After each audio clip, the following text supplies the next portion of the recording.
Police sub inspector અને લોકરક્ષક દળ કાડરના 13,500 જેટલી જગ્યા ભરવા માટે પોલીસ રિક્રુટમેન્ટ બોર્ડ તરફથી ભરતીનું પ્રક્રિયા જાન્યુઆરીથી શરૂ કરવામાં આવેલા છે.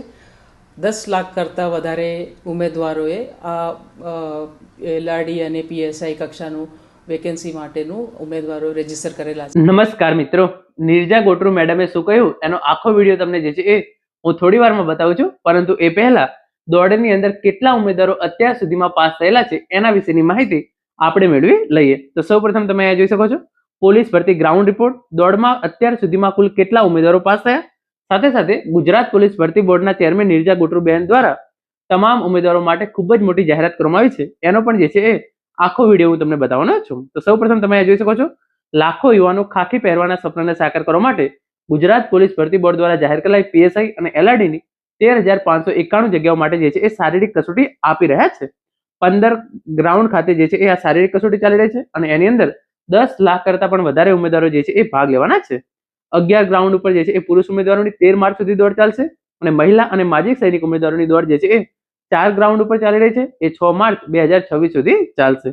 અત્યાર સુધી દોડ માટે તમે અહીંયા જોઈ શકો છો કુલ 50,383 ઉમેદવારો જે છે એ પાસ થઈ ચુક્યા છે.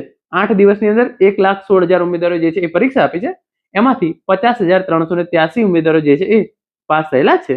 એમણે જે છે ઇન્ફોર્મેશન આપી હતી. સમગ્ર પ્રક્રિયામાં ટેકનોલોજીનો જે છે એ મહત્તમ ઉપયોગ થઈ રહ્યો છે, એટલે આ વખતે શારીરિક કસોટીની અંદર એક પણ ઉમેદવારને જે છે એ અન્યાય થશે નહીં.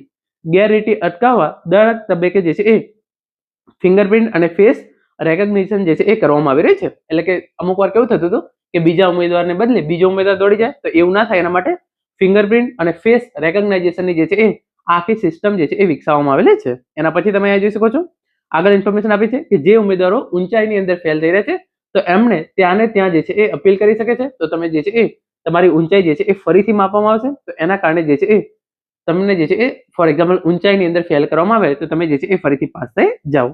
એના પછી તમે જોઈ શકો છો ઇન્ફોર્મેશન આપવામાં આવેલી છે 22 થી 29 જાન્યુઆરી દરમિયાન 1,87,874 ઉમેદવારોને બોલાવવામાં આવ્યા હતા, જેમાંથી 1,16,075 ઉમેદવારો જે છે એ શારીરિક કસોટી આપી હતી.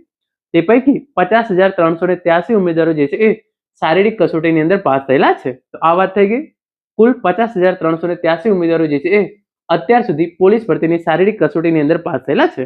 હવે જે નિર્જા ગોટરુ મેડમે તમામ ઉમેદવારો માટે ખૂબ જ અગત્યની બાબત કહી છે એનો જે છે એ આખો આ વિડીયો જુઓ. પોલીસ સબ ઇન્સ્પેક્ટર અને લોકરક્ષક દળ કાડરના 13,500 જેટલી જગ્યા ભરવા માટે પોલીસ રિક્રુટમેન્ટ બોર્ડ તરફથી ભરતીનું પ્રક્રિયા જાન્યુઆરીથી શરૂ કરવામાં આવેલા છે.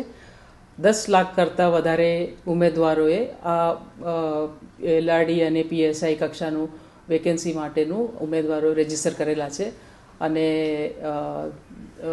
રાજ્યના 15 જેટલી જગ્યાએ એ અલગ અલગ જુદી જુદી જગ્યાએ લોકોની ભરતીની પ્રક્રિયા અત્યારે ચાલુ છે. ભરતી દરમિયાન પોલીસ ફિઝિકલ એન્ડ્યોરન્સ ટેસ્ટ અને ફિઝિકલ સ્ટેન્ડર્ડ ટેસ્ટ એટલે બંને કામગીરી કરવામાં આવી રહેલા છે અને એ દરમિયાન દરેક તબક્કાએ વધુમાં વધુ ટેકનોલોજી વાપરીને પારદર્શક રીતે ભરતી થાય એટલા માટે ગુજરાત પોલીસ ભરતી બોર્ડનો પ્રયાસ છે અને 0 એરર અમે ટાર્ગેટ રાખીને દરેક સેન્ટરમાં સીસીટીવી મોનિટરિંગ પણ કરવામાં આવી રહેલા છે અને તમામ પ્રક્રિયા ગુજરાત પોલીસ ભરતી બોર્ડનો કંટ્રોલ રૂમમાં લાઈવ મોનિટરિંગ પણ કરવામાં આવી રહેલા છે.